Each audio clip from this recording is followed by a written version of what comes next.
In today's horrible histories from the rotten Romans, we're going to read about the rottenest Roman religions. Shucking chickens. The Roman army had its own religions and its own superstitions. The general of an army would look at the liver of certain animals for signs as to how a battle might go. They might also observe the flight of birds, the ways in which crows flew, for example. Observe the way the sacred chickens ate their food. Claudius Pulcher took chickens with him on a voyage to the Punic Wars. The chickens were probably a bit seasick because they refused to eat it all. That was a bad sign.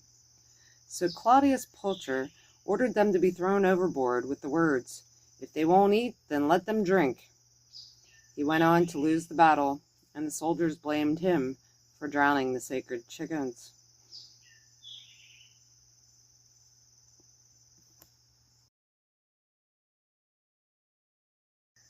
Stomach signals. A Roman teacher, Fronto, wrote to his pupil, Marcus, with news that he had a pain in the stomach.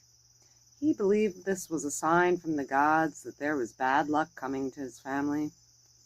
If your teacher had a pain in the stomach, she'd be more likely to blame school dinners.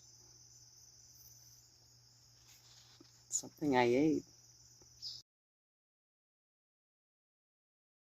Mighty Mithras. The religion of the bull god Mithras was very popular with many Roman soldiers. He was probably brought to Britain by the legionaries who served in Persia, where Mithras was a popular god. Mithras was the judge of the afterlife. He decided who should go to heaven and who should go to hell after they died. The temples of Mithras were dark and gloomy places, sometimes underground, and a lot of the soldiers must have enjoyed joining this religion because it was like joining a secret society.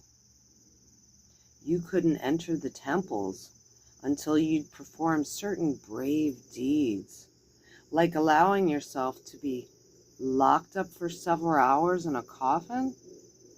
The base of the coffin was on the stone cold floor, and the side was close to a fire.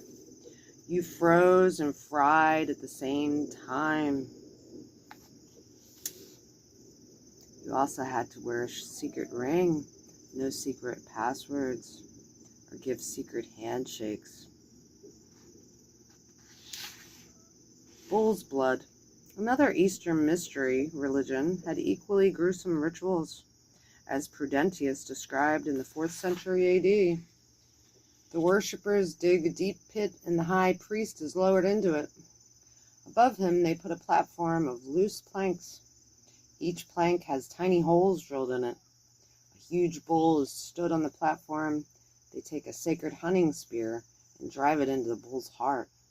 The hot blood spurts out of the deep wound.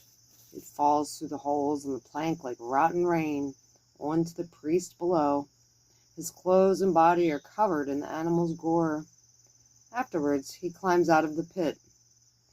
It is a dreadful sight to see. Wow.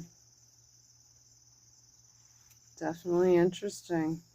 The religions of Rome. Christianity. From the end of the 1st century AD, Christianity began to enter Britain. After the exciting Roman religions, some Christians seemed a bit boring. One Christian writer, Tertullian, was against fancy clothes. He didn't even like to see them dyed, and he wrote, "If God had wanted us to wear purple and sky blue clothes, then he would have given us purple and sky blue sheep." By 250 AD, the emperors began stamping out Christianity and killing Christians. St. Alban was one of the victims in Britain. Still, Christianity continued to grow there. Then, in 313 AD, the Act of Toleration was passed that allowed Christians to worship openly. But it was all too late for poor old Alban. Tomorrow we'll read about the legend of St. Alban. Albin. Actually, it's not a legend, it's the truth.